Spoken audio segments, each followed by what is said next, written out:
Hey everyone, it is Steph. We're continuing our series on atomic habits. We're probably going to stick with this book for a while this year because it is filled with so much good stuff.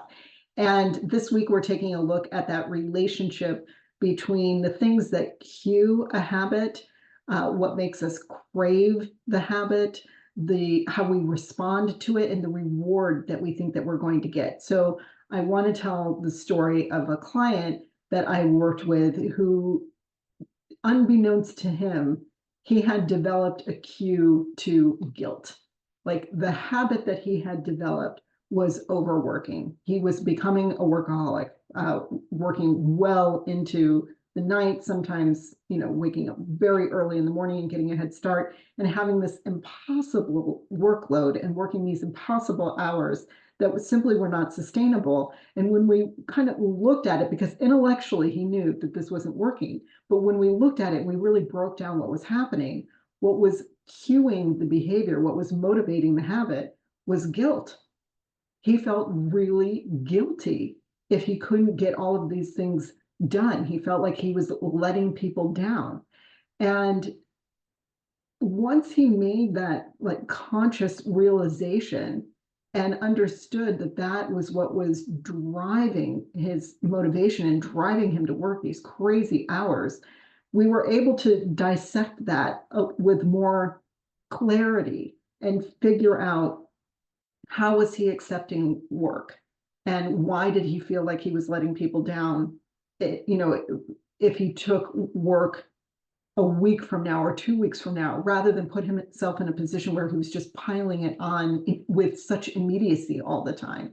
And he realized it was also connected to a long-standing habit of people pleasing. So it's kind of like once you start pulling the thread and you see why you do the things that you do, and you can identify the pattern of behavior, it becomes so much easier to interrupt it. So now his process is to take a breath, really look at his calendar and at his true capacity. And then instead of saying like yes or no and making it just a binary thing, either I'm a helpful person or I'm an unhelpful person, which comes with the guilt, setting expectations with clients. I would love to work with you. I would love to help you.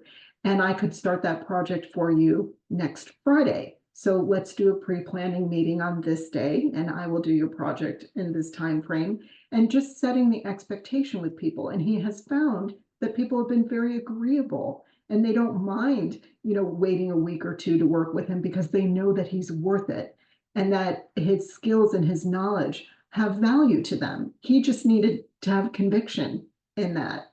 So I think now that he's got this clarity, he's able to pace his work to match his capacity. He's able to be much more present with himself, with his family. He's having more of a life outside of work. He's certainly sleeping better than he ever used to.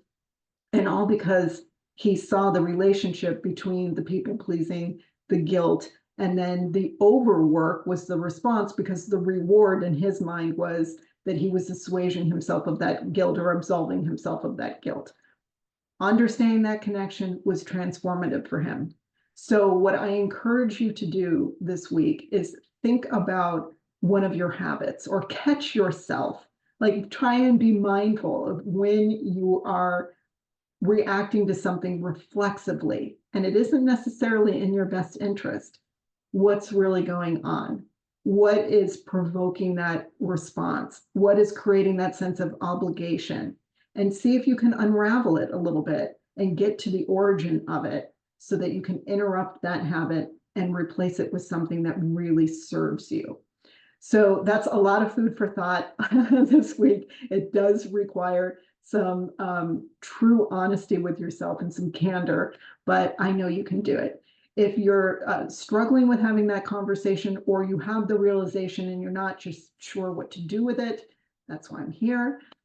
Please reach out. I'm happy to help. So enjoy the rest of your week, and I will see you a couple of Wednesdays from now with all new stuff.